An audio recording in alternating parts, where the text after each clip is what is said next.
أعوذ بالله من الشيطان الرجيم. بسم الله الرحمن الرحيم. واصدع بما تؤمر وأعرض عن المشركين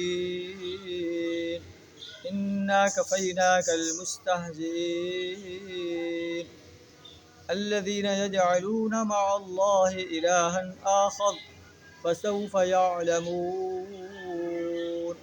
صدق اللہ العظیم.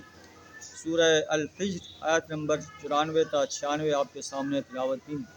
ان کا ترجمہ کچھ اس طرح ہے: فاصدع بما تؤمر، اے نبی صلی اللہ علیہ وسلم، آپ کو جس بات کا حکم دیا گیا ہے آپ اسے ہاں کے پکارے اعلان جو ہے کہہ دیں.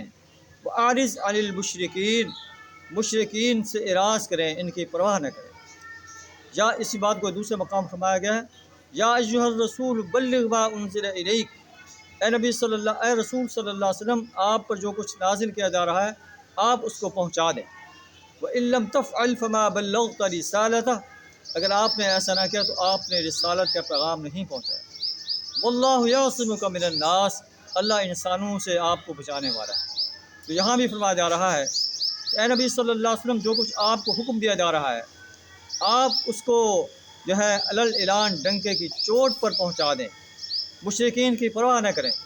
جو لوگ آپ کا مذاق اڑا رہے ہیں ہم ان کے لیے کافی ہیں. یہ وہ لوگ ہیں جو اللہ کے ساتھ جو ہے اوروں کو اپنا الہ بناتے ہیں. فسوف یعلمون، ان قریب ان کو پتہ چل جائے گا کہ یہ کیا کرتے رہے. ان کا انجام اتنا ہولناک ہوگا کہ اس انجام پر پچھتائیں گے اور یہ خواہش کریں گے کہ کاش ہمیں دوبارہ دنیا کے اندر بھیج دیا جائے اور ہم مسلم بن کر واپس آ جائیں. وَلَقَدْ نَعْلَمُ أَنَّكَ يَضِيقُ صَدْرُكَ بِمَا يَقُولُونَ، ہم جانتے ہیں کہ جو کچھ یہ آپ کے بارے میں کہتے ہیں اس سے آپ کا دل تنگ ہوتا ہے. آپ کو مجنون کہتے ہیں، آپ کو ساحر کہتے ہیں، آپ کو شاعر کہتے ہیں، آپ کو کاہن کہتے ہیں. آپ ان کے خیر خواہی کر رہے ہیں، آپ کا دل اس سے تنگ ہوتا ہے، لیکن آپ نے ان کو کچھ نہیں کہنا. فَسَبِّحْ بِحَمْدِ رَبِّكَ، اپنے رب کی حمد کے ساتھ تسبیح بیان کیجیے. وَكُن مِّنَ السَّاجِدِينَ، سجدہ ریز ہونے والوں میں سے ہو جائیں.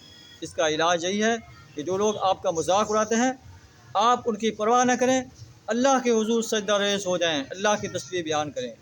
وَاعْبُدْ رَبَّكَ، اللہ کی پرستش کریں، اللہ کی بندگی اختیار کریں، اللہ کی اطاعت کریں. اور حتیٰ یأتیک الیقین، یہاں تک کہ آپ کو موت آ جائے، مرتے دم تک اللہ کی بندگی پر، اللہ کی غلامی پر، اللہ کی اطاعت پر، اللہ کی پرستش پر قائم رہیں. اللہ آپ کو جو ہے ایسی نعمتوں سے نوازے گا جس کا انسان کوئی تصور نہیں کر سکتا. اور جو لوگ نبی صلی اللہ علیہ وسلم کے اس راستے کو اختیار کیے ہوئے ہیں، اللہ کے دین کے داعی بن کر انسانیت کو فلاح کی دعوت دے رہے ہیں، اللہ فرماتا ہے کہ اللہ کا فضل، اللہ کی رحمت ان کے ساتھ ہے. اللہ انہیں بھی ایسے باغات میں داخل کرے گا جن کے دامن میں نہریں بہتی ہوں گی، جن میں وہ ہمیشہ ہمیشہ رہیں گے. اللہ سے دعا تعالیٰ ہمیں سچا ایمان نصیب فرمائے، کفر، شرک اور نفاق سے اپنی پناہ عطا فرمائے. وآخر دعوانا الحمد للہ رب العالمین.